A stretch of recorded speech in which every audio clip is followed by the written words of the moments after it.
Boa noite a to... Boa noite a todas e a todos. Sejam todas e todas muito bem-vindos à nossa penúltima aula da quinta edição da Escola de Inverno do GEPAD, que conta com a parceria mais que especial do Instituto Fome Zero e do Instituto Comida do Amanhã. O tema da nossa aula de hoje é ativismo alimentar e cidades. E essa temática tão relevante será ministrada pela professora pesquisadora Camila Lago Braga e pelo professor pesquisador Paulo Nieder.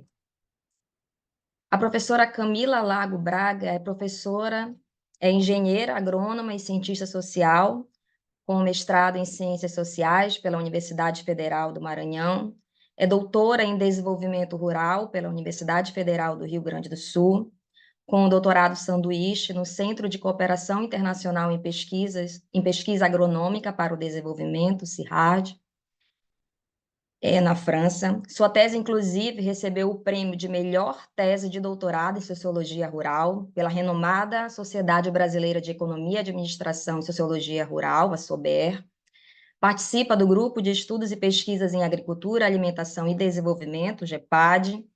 Tem experiência na área de sociologia, atuando principalmente com temas relacionados à agricultura familiar, agricultura urbana e periurbana, sistemas alimentares sustentáveis, compras públicas, entre outras temáticas. Pesquisador Paulo Nieder é professor dos programas de pós-graduação em Sociologia e Desenvolvimento Rural da Universidade Federal do Rio Grande do Sul.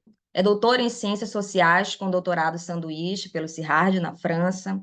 É coordenador da área de Sociologia da CAPES, coordena o grupo de pesquisa em Sociologia das Práticas Alimentares e também é membro do grupo de pesquisas em Agricultura, Alimentação e Desenvolvimento, GEPAD. E também do Observatório das Agriculturas Familiares Latino-Americanas. Também integra o grupo de trabalho sobre segurança alimentar da FAO, é pesquisador da Rede de Políticas Públicas na América Latina, é integrante também da diretoria da Rede de Estudos Rurais, possui experiências nas áreas de sociologia, economia, sociologia das instituições, sociologia rural e economia institucional, atuando em vários temas relacionados a essas expertises. Bom, então temos aí dois grandes nomes para discutir a temática de hoje, será uma honra, e eu me chamo Cristiane Lima, eu vou mediar a aula de hoje, é uma honra para mim. Professores, eu gostaria de lembrá-los da dinâmica da nossa aula, vocês terão 25 minutos, faltando 5 minutos eu interrompo muito rapidamente para avisá-los, ok? Essa nossa aula, ela seguirá como as demais, é dividida em 3 momentos. Primeiro, a apresentação do professor Paulo, na sequência, a apresentação da professora Camila, e um terceiro momento que é destinado ao debate, onde as colegas Marcela e Andréia irão aí organizar todos os comentários e perguntas de vocês em blocos de perguntas. Então, desde já, eu informo para que vocês possam ficar à vontade para manifestar suas dúvidas, seus comentários pelo chat, que a equipe irá organizar em blocos, ok? Acho que é isso, passo aí a palavra imediatamente para o professor Paulo Nieder. Oi, Cris, muito obrigado. Prazer estar aqui com vocês. Vejo vários amigos, vários conhecidos aqui. Quero, antes de tudo, parabenizar os colegas do GEPAT que estão mais próximos da organização, da escola. Está sendo novamente um sucesso. Mas como eu sei que a Cris vai controlar meu tempo aqui, eu tenho bastante coisa para falar, eu vou direto ao assunto, então. O combinado foi uma discussão hoje sobre ativismos alimentares. Eu vou colocar a apresentação, qualquer problema que tenha, por favor, vocês me avisem. Bom, o objetivo de trazer esse tema tem a ver com uma série de discussões que a gente vem fazendo no âmbito do GEPAD, mas também de outros movimentos, e principalmente em torno de um projeto de pesquisa que é capitaneado pelo GEPAD. Ué, por que não está passando?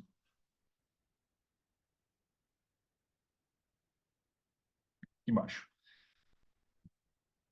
Que capitaneado pelo GEPAD na URGS, mas também envolveu uma série de outros grupos de pesquisa e universidades e outras organizações, como Comida do Amanhã, brasileiros, para analisar a expansão de novas práticas políticas relacionadas à alimentação em capitais brasileiras. A gente selecionou 9 capitais e regiões metropolitanas, com o objetivo de entender a emergência de novos movimentos vinculados à alimentação e como eles se relacionavam com os movimentos mais tradicionais que já existem nesse campo.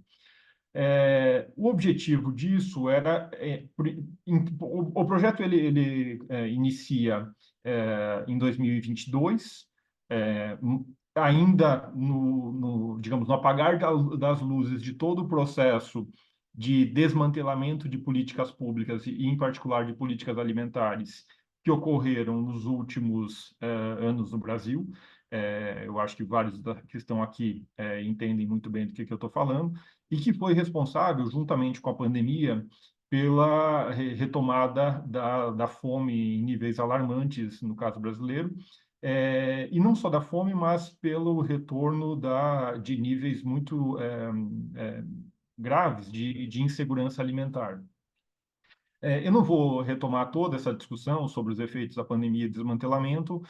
Eu só queria precisar de onde a gente parte, que em face daquele contexto específico, e, ao mesmo tempo, de quem estava sendo, dos grupos sociais que estavam sendo prioritariamente afetados pelo processo de desmantelamento e tudo que veio junto com ele, em particular, as pessoas e um conjunto específico de pessoas, que são as pessoas negras e as mulheres negras nas periferias brasileiras, entender os efeitos desse processo e um fenômeno, não é exatamente novo, mas um fenômeno que começou a chamar a atenção de muita gente, os movimentos de resistência que foram criados ativamente pela sociedade civil, às vezes em parceria com organizações já estabelecidas no campo alimentar e mesmo por outros movimentos sociais de outros campos, às vezes em parceria com níveis da federação subnacionais, como os estados e os municípios. E às vezes até mesmo encontrando alguma margem de manobra com gestores que estavam dentro do governo federal para criar mecanismos, práticas, estratégias que pudessem fazer frente ao processo de desmantelamento e aqui, em particular, fazer frente aos efeitos desse desmantelamento, que foi o aumento da fome e da insegurança alimentar. Obviamente, com uma série de outros fatores associados. Bom, nos interessava saber, portanto, em que medida as estratégias ou as práticas de ativismo alimentar que estavam emergindo como resposta a esses problemas, eles convergiam, e se eles convergem ainda, para uma narrativa ou um referencial, os termos são um tanto diferentes, mas aqui eu vou usar narrativa, capaz de orientar a construção de uma nova geração de políticas alimentares. Obviamente, nos interessava que as políticas alimentares fossem na direção de uma transição para sistemas alimentares saudáveis, sustentáveis e justos. O problema é que a própria definição de ativismo alimentar ele já nos coloca uma série de desafios. Primeiro, porque se trata efetivamente de um arranjo muito amplo, diverso, heterogêneo de práticas que vão da produção ao consumo. Então, precisar o que entra e o que não entra como práticas ou estratégias de ativismo alimentar já é um primeiro grande desafio do ponto de vista teórico e analítico e metodológico. E o segundo aspecto que logo se tornou objeto de interesse nosso e de discussão refere-se ao fato de que, dentre esse amplo conjunto de práticas sociais, nem todas elas apontam na mesma direção, apontam para a construção de uma mesma narrativa portanto, na mesma direção em termos de políticas sociais, sendo, inclusive, o que não é muito presente no Brasil, mas muito mais evidente em outros países, sendo, inclusive possível encontrar, e talvez no Brasil de modo cada vez mais relevante, formas de ativismo alimentar conservadoras, ou seja, que definitivamente não apontam na direção de vencer a fome ou a insegurança alimentar, pelo contrário, tem efeitos e uma narrativa que contribuem para tem uma narrativa que contribui para acentuar os efeitos desses problemas sociais.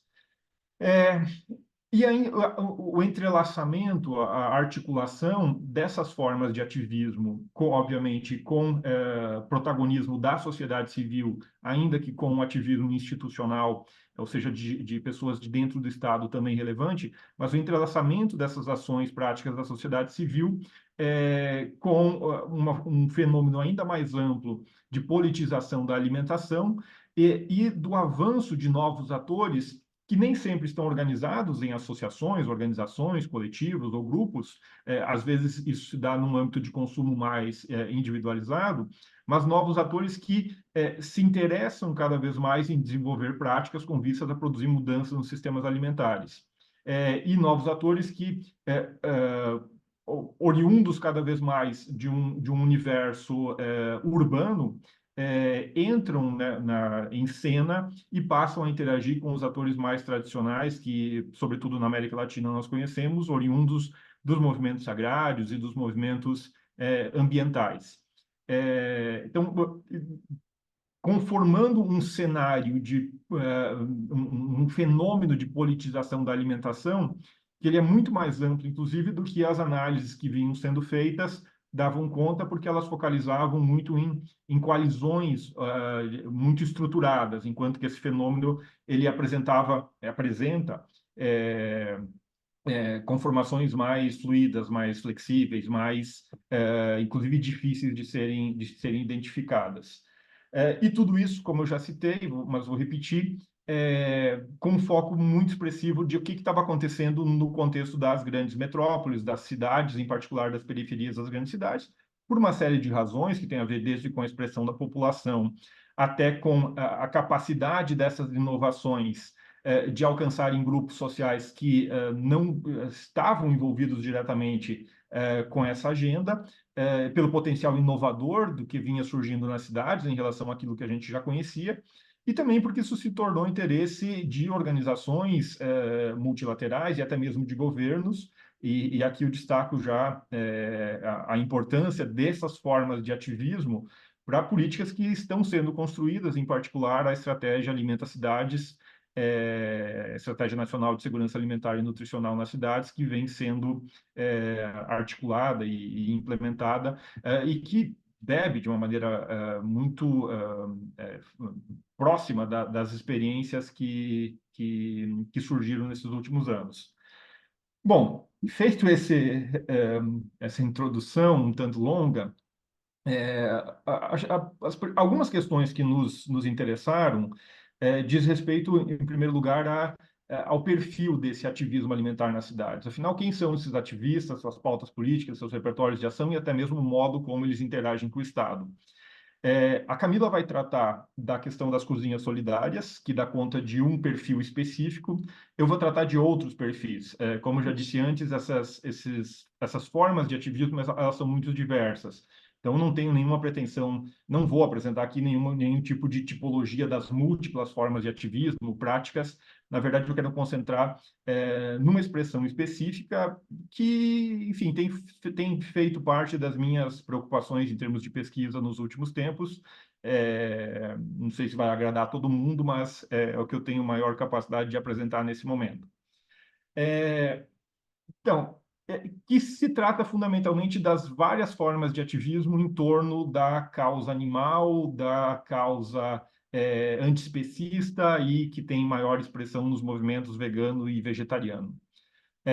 Mesmo esse movimento, uma coisa que logo vai chamar atenção e que eu quero acentuar, são movimentos que, na verdade, ele é composto por vários tipos de coletivos, organizações, grupos, muitos deles é difícil, inclusive, de definir como uma organização em vista da sua fluidez, que apontam para direções muito diversas. Então, a gente tem desde movimentos veganos de viés anarquista, que tem um tipo, obviamente, anarquista de relação com o Estado, e que traz, junto com essa pauta, uma série de outras pautas associadas não só ao veganismo, mas a outros movimentos sociais.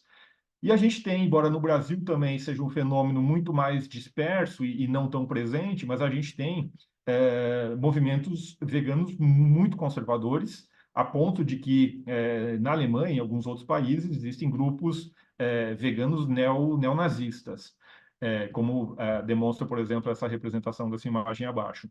Então, para começo de conversa, só esse movimento, que ele algo muito específico dentro desse universo de ativismos, já é muito difícil de entender.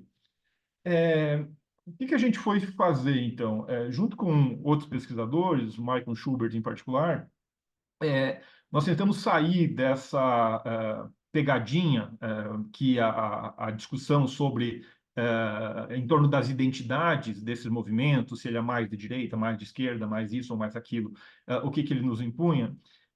E a gente tentou olhar para as práticas alimentares da produção ao consumo que esses movimentos desenvolvem. No caso do veganismo em particular, a gente, bom, como é que faz isso?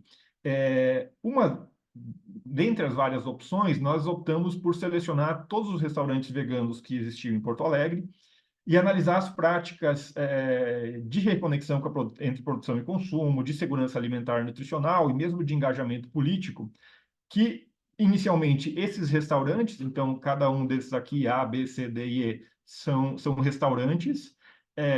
Cada um desses restaurantes como uma organização, um tipo específico de organização, eu não estou dizendo que ela é representativa do movimento vegano de modo algum, mas que em alguns casos inclui e tem um diálogo mais próximo com organizações desse movimento.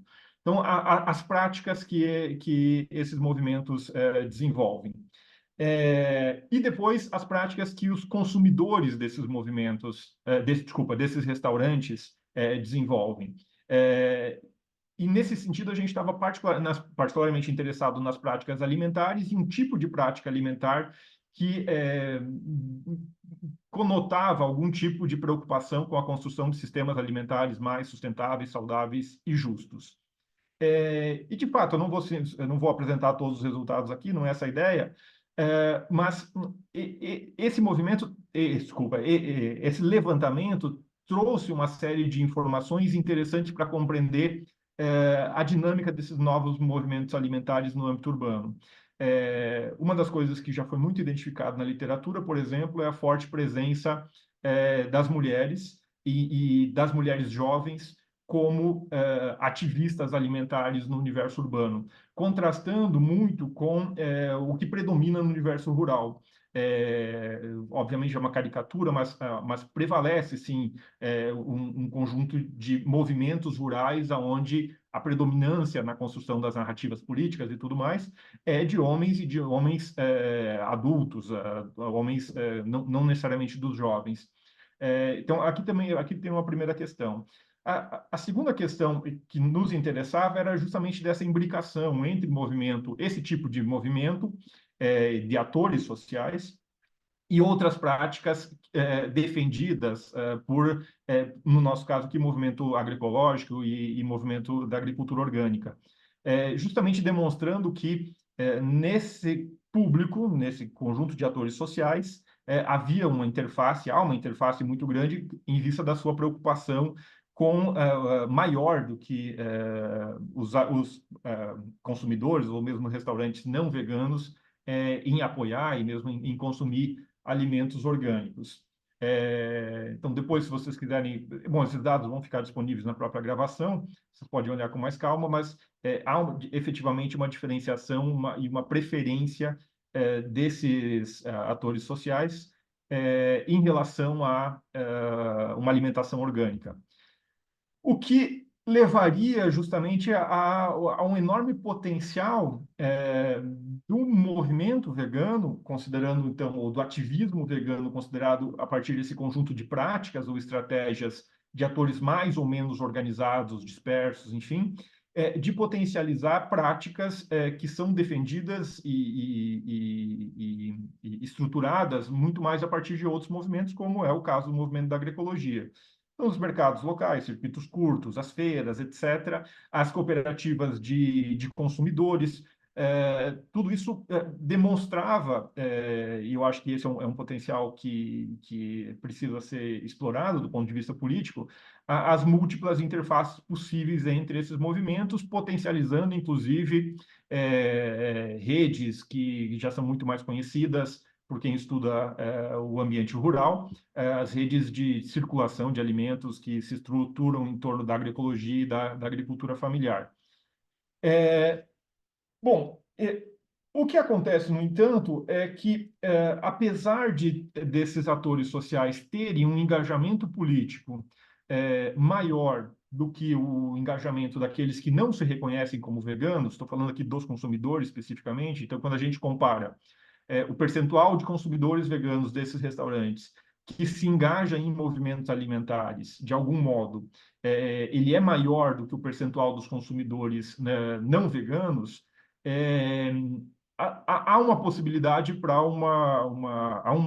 havia, de algum modo, pelo menos por nossa parte, e aqui esses dados aqui, na verdade, eles não apresentam isso da melhor maneira possível, porque eles não trazem a parte qualitativa do estudo, mas havia a expectativa de que esse entrelaçamento entre se reconhecer como vegano e participar de movimentos alimentares seria mais evidente.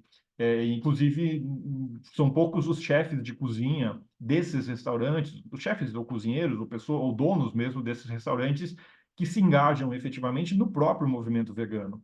Então, a questão passa a ser, bom, por que que eles, apesar de se reconhecerem e adotarem práticas de ativismo, não participam mais ativamente em movimentos, pelo menos movimentos organizados, do modo como a gente geralmente concebe? E, em particular, quais as dificuldades que existem não só para o engajamento com o movimento vegano, mas com outros movimentos sociais, a ponto de que um conseguisse potencializar o outro.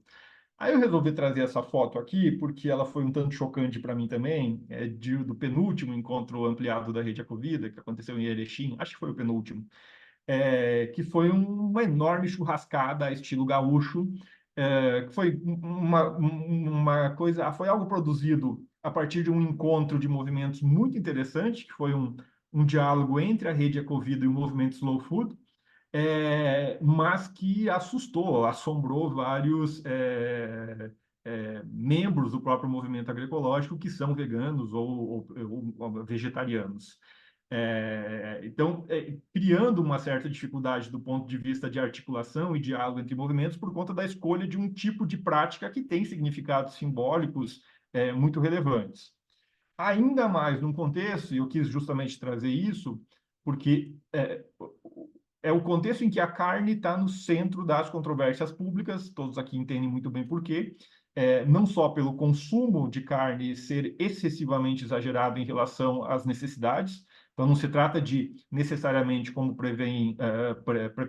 concebem, desculpa, os veganos, de eliminar a carne, se trata de qual o diálogo possível em torno da redução e tendo em vista os efeitos da pecuária, do consumo de carne e da pecuária em termos ambientais. E aí as fumaças que a gente está vivendo agora, não, eu não preciso explicar muito os múltiplos efeitos. Só que existem várias narrativas sendo construídas a respeito de como isso pode ser feito, inclusive narrativas visando não tanto até os veganos, os vegetarianos, embora muita gente ache que é para isso, mas visando um conjunto de pessoas como eu, cada vez mais preocupados com os efeitos do que eu como e um tanto nutricondríaco também, e propondo não só dietas mais diversificadas, mas propondo a substituição da carne por isso aqui, que para muitos não pode sequer ser chamado de carne, porque são as chamadas carnes celulares, carnes sintéticas, carnes de laboratório, que vocês quiserem, produzido nesse tipo de infraestrutura. E essa narrativa vem ganhando espaço, e ganha espaço, inclusive, junto a movimentos veganos, que concebem aqui uma alternativa para não haver, obviamente, sofrimento animal, nenhum animal está sendo morto, sacrificado para a produção dessa carne. Inclusive levando aqui em determinados contextos, Professor, 5 minutos. em determinados contextos, inclusive movimentos, inclusive haja um embate entre movimentos mais conservadores e movimentos veganos em torno do que isso aqui representa. Obviamente, aqui tem um debate sobre industrialização da alimentação, artificialização, etc. Mas o fato é que essas alternativas narrativas aparecem com força na tentativa de produção de uma nova geração de políticas alimentares. Inclusive mobilizando, como eu acabei de dizer, importantes figuras públicas, o Philip Limbery aqui, que é um ativista político global em torno da causa animal, que tem tem esse livro, As Últimas Colheitas, sob uma crítica à produção intensiva, agrícola intensiva, mas ao mesmo tempo um livro também falando sobre carne cultivada como uma possibilidade para uma esperança para os animais, para a segurança alimentar e para o ambiente. Enfim, é um contexto político muito complexo do ponto de vista da articulação. Evidentemente que existem várias formas de produção de carne, então aqui a gente não está falando das formas da esquerda, aqui, as formas sustentáveis, inclusive carbono neutro, ou até que tem alguma possibilidade de ter contribuição para a redução das emissões de gases, ou de absorção de carbono, está falando fundamentalmente do modelo industrial de pecuária que foi construído. Mesmo assim, o que é interessante é que quando a gente olha para quem tem potencializado politicamente ou se apropriado politicamente da causa animal, amplamente falando, e aqui é o que aconteceu nas últimas eleições, tanto para deputado quanto para vereador, nas eleições de 2022 houve um crescimento grande da chamada bancada animal, apropriada fundamentalmente pela direita.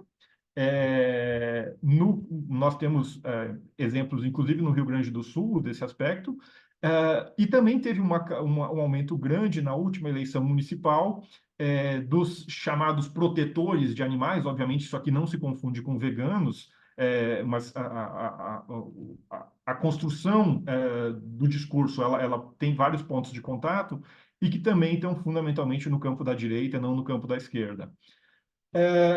É evidente que há contradições no discurso dessas pessoas, porque, ao mesmo tempo em que o discurso delas apresenta uma proteção de determinados animais, isso se dá em benefício de um modelo de agricultura e de pecuária industrial que tem uma série de efeitos à alimentação e ao ambiente, como eu vinha destacando. Só que essa contradição tem sido pouco explorada pelos próprios movimentos de pecuária sustentável que poderiam, pelo menos a meu ver, estabelecer uma interface mais próxima com essa pauta, que é uma pauta que tem ganhado corpo no mundo inteiro em torno da relação entre humanos e animais.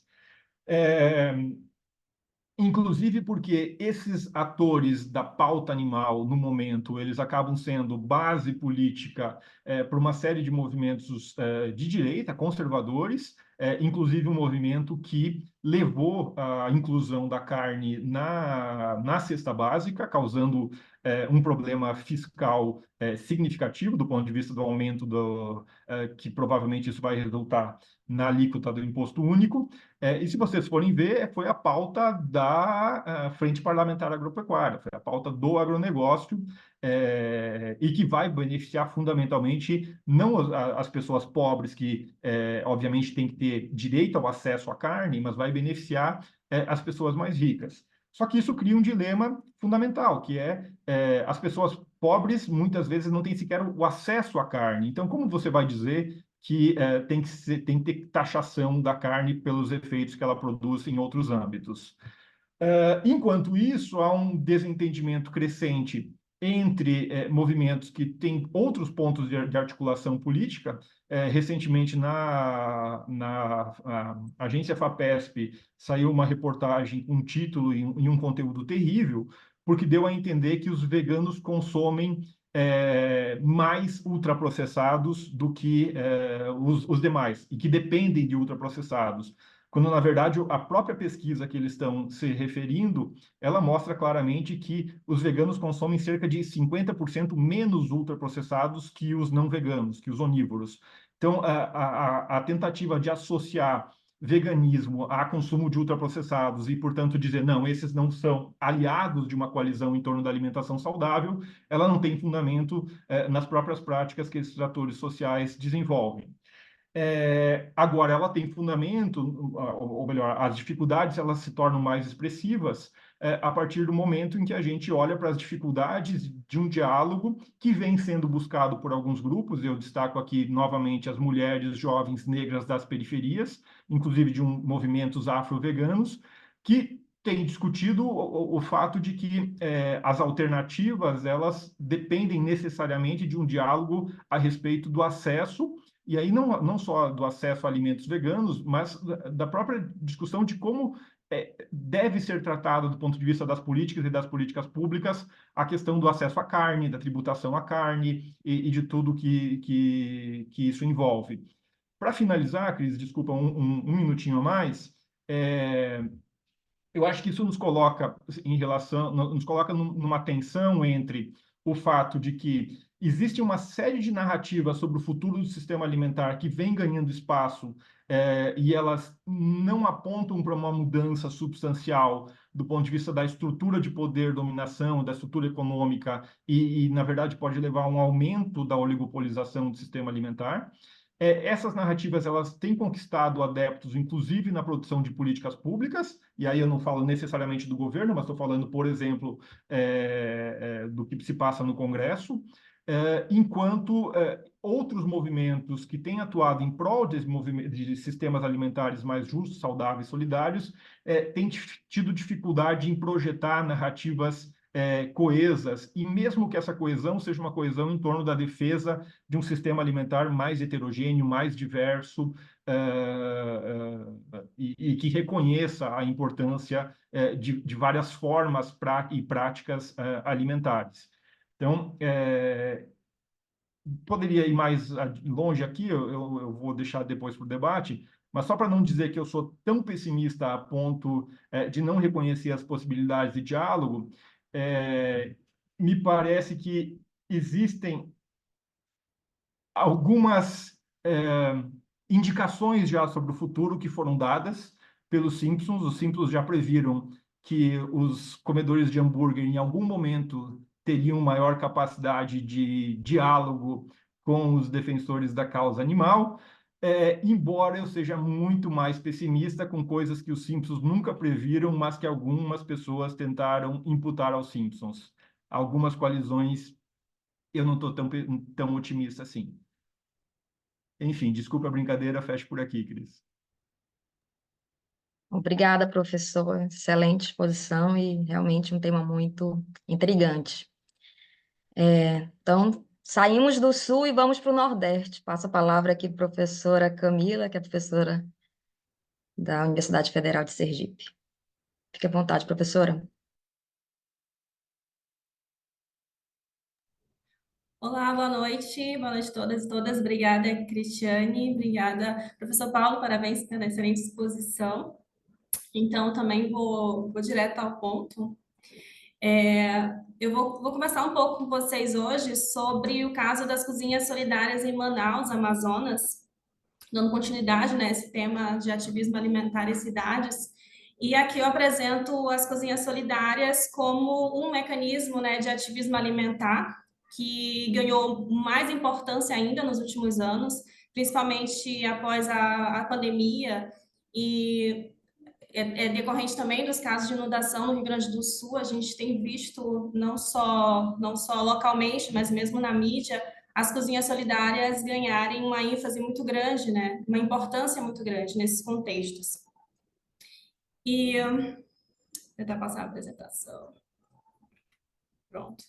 E além de tudo, as cozinhas solidárias, elas são respaldadas, né, a partir do princípio do direito humano a uma alimentação adequada, presente no artigo 6º da Constituição Federal, e se apresenta como um novo ator, como novos atores, né, ativistas dentro de todo esse processo, que contribui grandemente para o combate à insegurança alimentar e nutricional.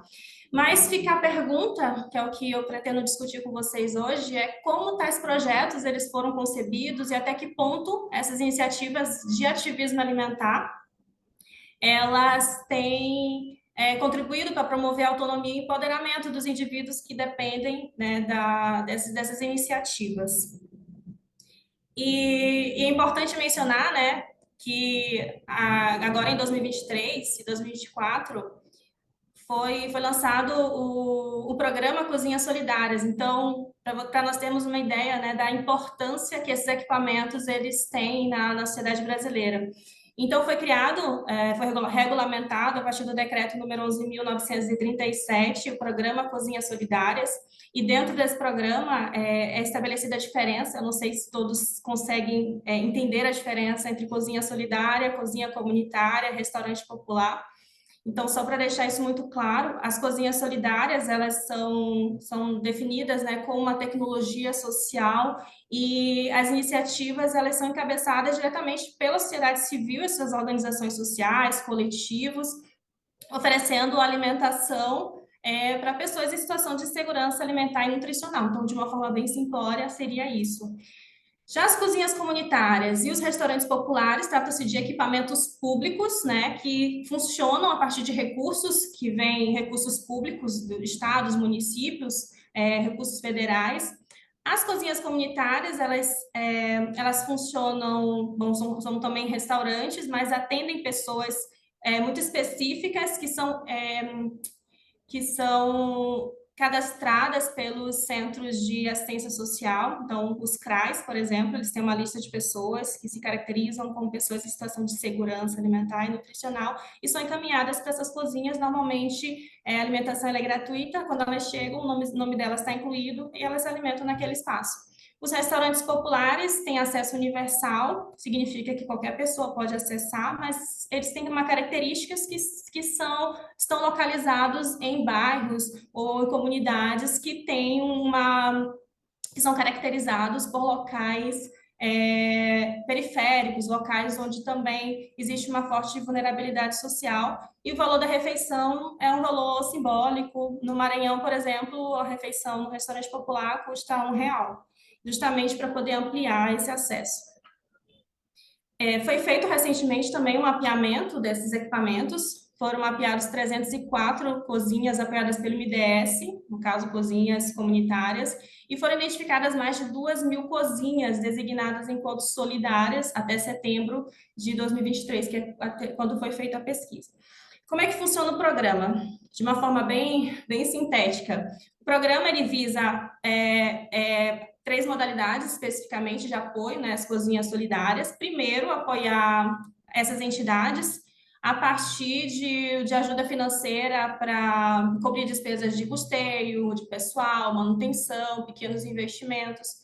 Tem também um apoio fornecendo alimentos in natura e minimamente processados, que eu acho que é um ponto-chave, né, desse programa, que é o abastecimento das cozinhas solidárias a partir do programa de aquisição de alimentos que são operacionalizados pela Conab. Recentemente saiu o valor de um investimento de R$ 40 milhões para a compra de produtos da agricultura familiar para fornecer as cozinhas solidárias no Brasil. E um terceiro mecanismo é colaborar a partir de processos formativos, ou seja, aprimorar o funcionamento das cozinhas a partir de formação em cozinhas solidárias. Então, são essas 3 frentes principais de atuação desse programa. A apresentação que eu me proponho, né, hoje, ela é fruto de um artigo escrito por mim, Camila, e pela Cristiane Cavalcante Lima, que é a nossa moderadora da noite. E ele é intitulado Democracia Alimentar para Populações em Vulnerabilidade Social, caso das cozinhas solidárias em Manaus, Amazônia, e é fruto de uma pesquisa que fizemos no bojo do projeto de ativismo alimentar mencionado pelo professor Paulo Niederle. E aqui é o link, né? Depois eu posso compartilhar no chat para vocês.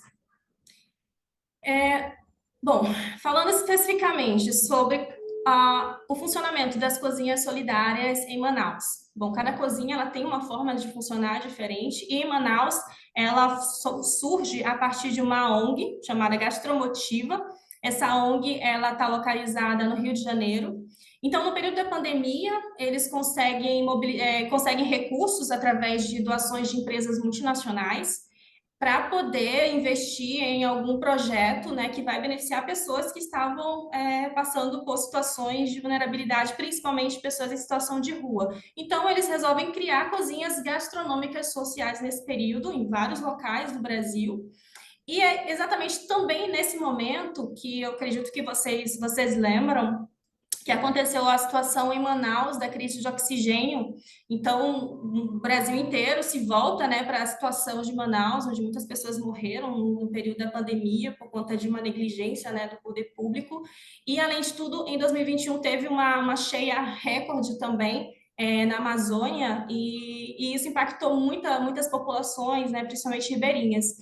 E todo esse contexto, ele chama a atenção dessa ONG, ela decide investir, tentar identificar parceiros em Manaus para investir em cozinhas gastronômicas sociais.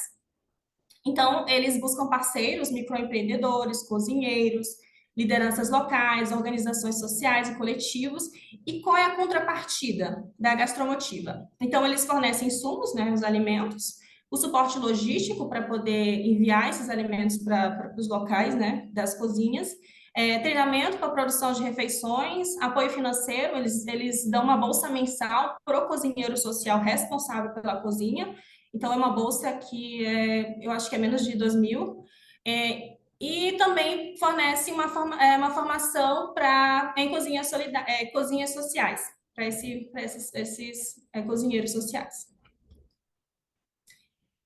E em Manaus, a Gastromotiva, ela estabelece uma parceria com o Instituto Acariquara, é um instituto que nasce na UFAM, na Universidade Federal do Amazonas, e trabalhava com questões de biodiversidade, enfim, mas no momento da pandemia eles se voltam também para discutir questões sociais, né, de apoio a pessoas em situação de vulnerabilidade.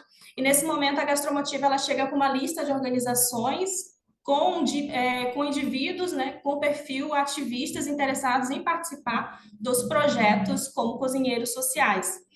E aí a Cariquara, ela se coloca para fazer um mapeamento com o apoio do NUSEC, que é o Núcleo de Socioeconomia da UFAM, e apoio também dos movimentos sociais locais, das organizações humanitárias ligadas à Igreja Católica. Então, realiza-se um mapeamento para identificar onde são os locais que estão passando por momentos de maior vulnerabilidade, que necessitam desses equipamentos lá.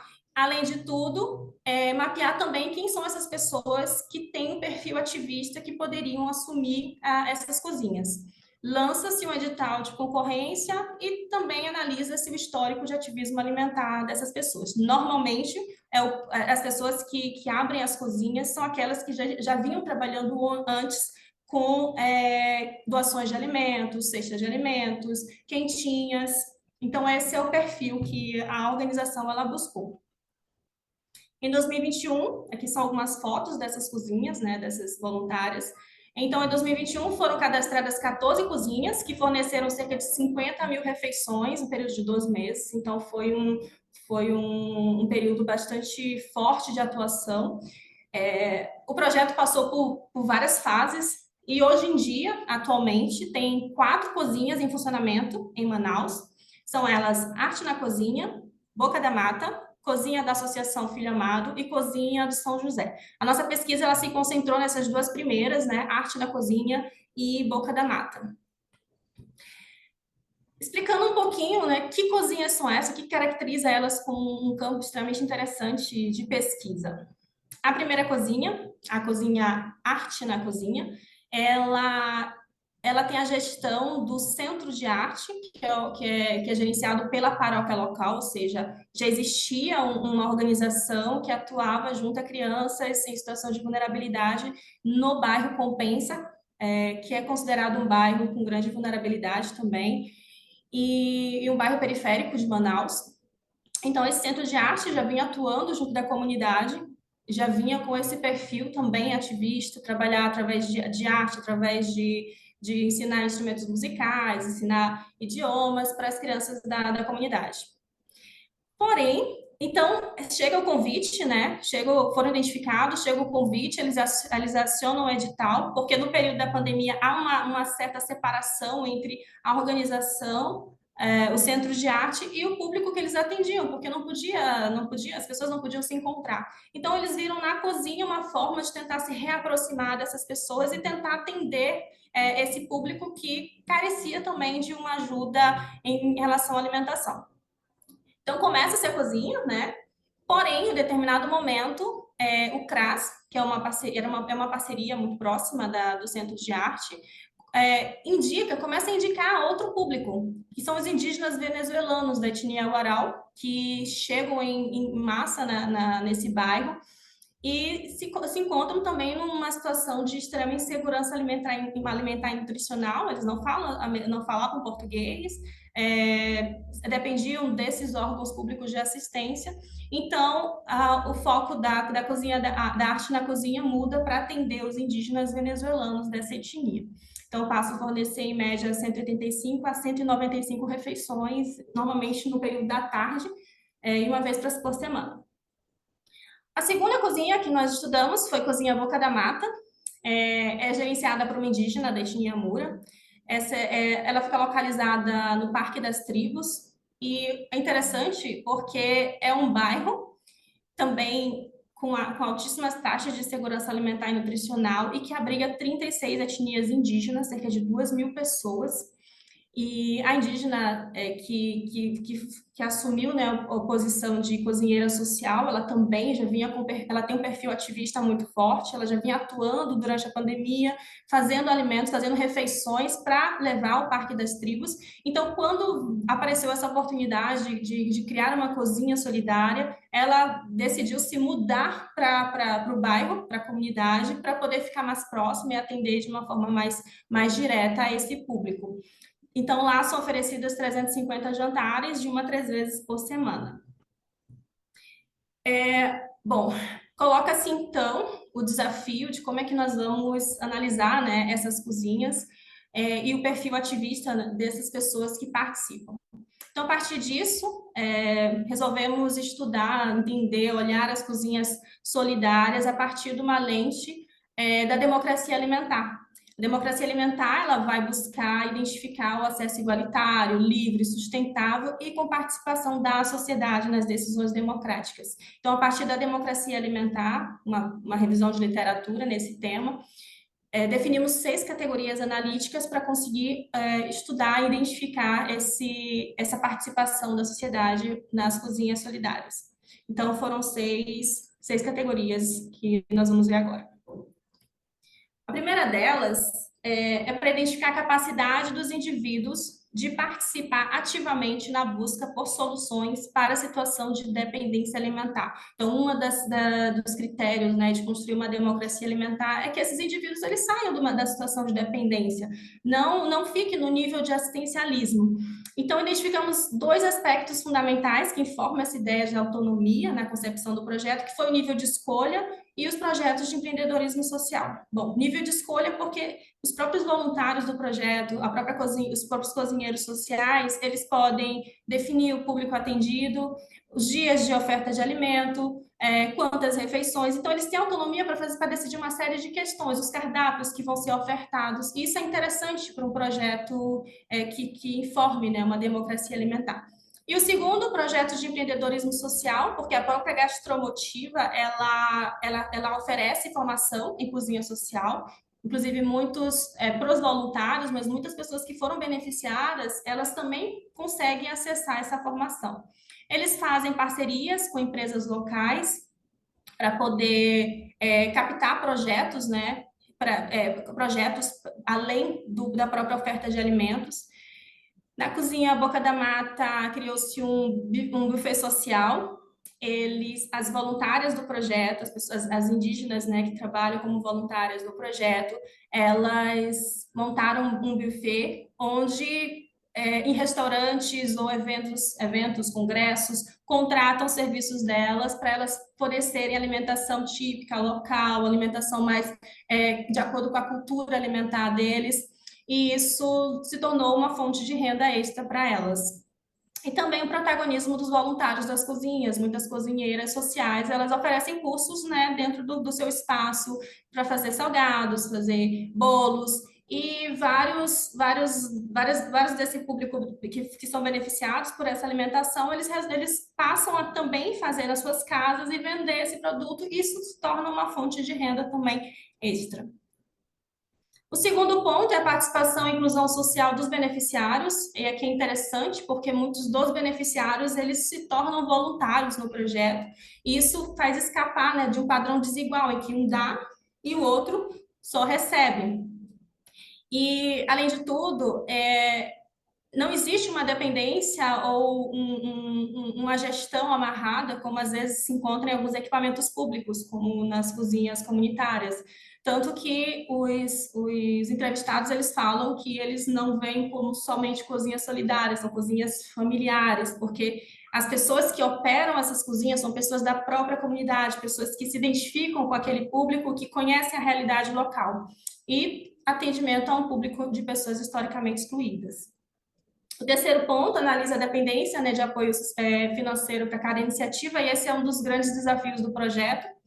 E, a partir disso, lança-se muitas estratégias para conseguir captar recursos. Aciona-se editais de projetos financiados por empresas privadas. Então, aqui a gente percebe que o apoio público não é tão mencionado. Tenta-se parcerias com supermercados para conseguir alimentos não vendidos, também recuperar alimentos de feiras da cidade, doações, né, e estabelecer parcerias. E tenta-se um acordo de colaboração com o poder público. Mas aí a gente vai ver no próximo ponto, que é o 4, sobre o diálogo efetivo com o poder público, que é essencial para fundamentar esse processo participativo, o apoio do Estado.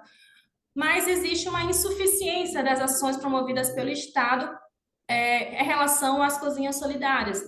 Tentou-se um diálogo, mas, por exemplo, com o município, principalmente, porém, o argumento é que é mais vantajoso para o município investir nos equipamentos que já existem, restaurantes e cozinhas, e cozinhas comunitárias. Então, não seria uma prioridade para o Estado trabalhar com as cozinhas solidárias.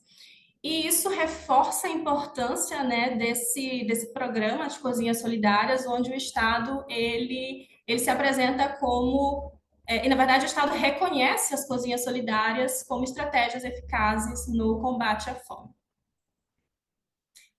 O 5 ponto avalia a inserção de produtos da agricultura familiar, que é uma estratégia muito grande para alcançar o que se chama de sistema alimentar mais democrático, quando você tem a inserção de produtos da agricultura familiar. Porém, no caso das cozinhas solidárias, não refletem uma democracia alimentar, porque a maioria dos alimentos vem de doações ou de supermercados, com aqueles alimentos que não são vendidos. Não existe um controle do tipo de alimento ou da origem do alimento que chega a essas cozinhas solidárias. Então, isso também é um grande desafio a ser superado. E não tem compras, o que vem, que pode ser comprado, não é comprado da agricultura familiar. As justificativas são relacionadas à burocracia, relacionada à prestação de contas, com a gastromotiva, falta de organização social dos agricultores familiares, o volume de produtos necessário que não atende a demanda deles, os preços muito altos, o que não financeiramente acaba sendo desvantajoso. Então, tem uma série de justificativas do porquê a agricultura familiar ela não entra no arranjo das cozinhas solidárias lá em Manaus. Então, isso coloca uma grande barreira, um grande desafio na questão da produção e do consumo, e também na produção de que seria a democracia alimentar. E o 6º ponto é o valor dos alimentos. Existe um grande desafio, né, com relação às cozinhas, a inserção de alimentos regionais ou culturalmente aceitos, porque, segundo os entrevistados, existe pouca margem de manobra para a inserção de outros produtos na alimentação. Como nós falamos, a Professora, maioria dos... Sim? perdão, 5 minutos. Certo. Então, existe pouca margem de manobras. Existem alguns arranjos que são feitos para tentar chegar o mais próximo possível do que seriam esses alimentos regionais ou culturalmente aceitos. Na Boca da Mata, na cozinha Boca da Mata, por exemplo, eles tentam comprar alguns produtos locais e para tentar inserir na alimentação, mas esporadicamente. E também tentam inserir novos hábitos alimentares. Por exemplo, eles dizem que os indígenas da comunidade não comem salada, então eles tentam inserir esse novo hábito de comer salada. Então, tem todo um trabalho nesse sentido das cozinheiras. E, no caso da Arte na Cozinha, o trabalho de adequação das refeições ao gosto dos beneficiários. Então, falaram que é muito mais difícil você conseguir adequar a alimentação, a cultura dos venezuelanos, né, que vieram, mas eles tentam ao menos adequar o gosto e e atender essa demanda. Um outro ponto também, falando sobre o valor dos alimentos, é que as cozinhas elas são vistas e entendidas como pontos de sociabilidade, de fortalecimento da cultura local e de lutas também por direitos sociais. Aqui eu tiro um extrato de uma entrevista que nós fizemos com a cozinheira social da Cozinha Boca da Mata, e ela disse que a cozinha solidária ela é muito mais do que uma cozinha, ela é um ambiente onde as pessoas se encontram e onde eles fortalecem a identidade indígena por meio da gastronomia e também lutam por outros direitos, como o direito à moradia. E é um ambiente de prática de línguas. Então, tem esse trecho que ela fala. Aqui, por exemplo, tem uma parte que são principalmente mulheres do Rio Negro. Então, se fala muito tucano aqui na cozinha. Embora eu não fale, mas elas praticam bastante a língua. Então, sempre se fala pelo menos 2 ou 3 línguas aqui na cozinha. Então, além do trabalho propriamente da cozinha, tem o resgate da cultura via alimentação e tem essa questão do fortalecimento social.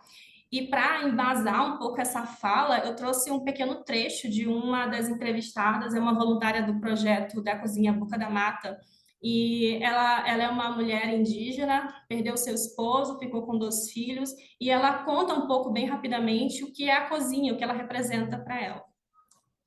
Então, vocês me dizem se vocês estão ouvindo. No lugar que a gente chega, a gente se esquece um pouco do problema, a gente começa a conversar, porque às vezes a Renata chama a gente antes de a gente começar a fazer nossas coisas, mulheres, hoje vamos conversar, vamos chorar, vamos rir. Então, é uma coisa muito gostosa, assim, a gente se reunir, aí uma conta a história dela, como é que ela veio, como é que ela agora ela se sente aqui na cozinha, a gente consegue conversar, como é que se sentir bem com outras mulheres também, porque tem às vezes que a gente conversa com nossa língua, aí a outra também a gente se ajunta e sabe, eu esquece um pouco do nosso problema e a gente é um lugar muito bom. Para mim foi muito bom e está sendo muito bom porque é um lugar que eu consigo distrair aí com o Renato fazendo as coisas e é bom. Desculpa, tá? Não, que maravilhoso. É uma coisa que eu encontrei que hoje em dia eu falo para Renata, é tudo para mim, para minha vida. E a cozinha onde eu consigo encontrar, consigo rir um pouco, aí com a Renata, com outras mulheres também, né? Para mim é bom, é maravilhoso. É um lugar que a gente. Então, só reforçando, né, esse espaço de que é muito mais do que ofertar alimento para pessoas em situação de segurança alimentar e nutricional. E para finalizar bem rapidamente, eu acrescento aqui as potencialidades que as cozinhas solidárias de Manaus apresentam, né? Elas têm um público diversificado, como a gente viu nas 2 cozinhas apresentadas, e também é prestado por pessoas com histórico de ativismo e familiarizadas com a realidade da comunidade atendida. Isso faz toda a diferença, né, na hora de trabalhar. É importante mencionar que a origem dos alimentos é uma questão que merece atenção, porque a maioria deles vem de doações ou compras de grandes supermercados, e isso se torna uma dificuldade para promover a sustentabilidade do sistema alimentar. E, por último, para enfrentar esse e outros desafios, né, reforçamos a importância que o Estado ele atue na integração das políticas públicas, fortalecendo a agricultura familiar e as organizações em geral para a aquisição desses alimentos e a construção da democracia alimentar. Desculpa se eu passei um pouco do tempo, aqui algumas referências que eu menciono, e muito obrigada pela atenção de vocês. Perfeito, professora, excelente apresentação. Bom, o nosso chat aqui está bem animado, então, sem mais delongas, eu passo aqui a palavra para a Marcela, que vai apresentar o primeiro bloco de perguntas.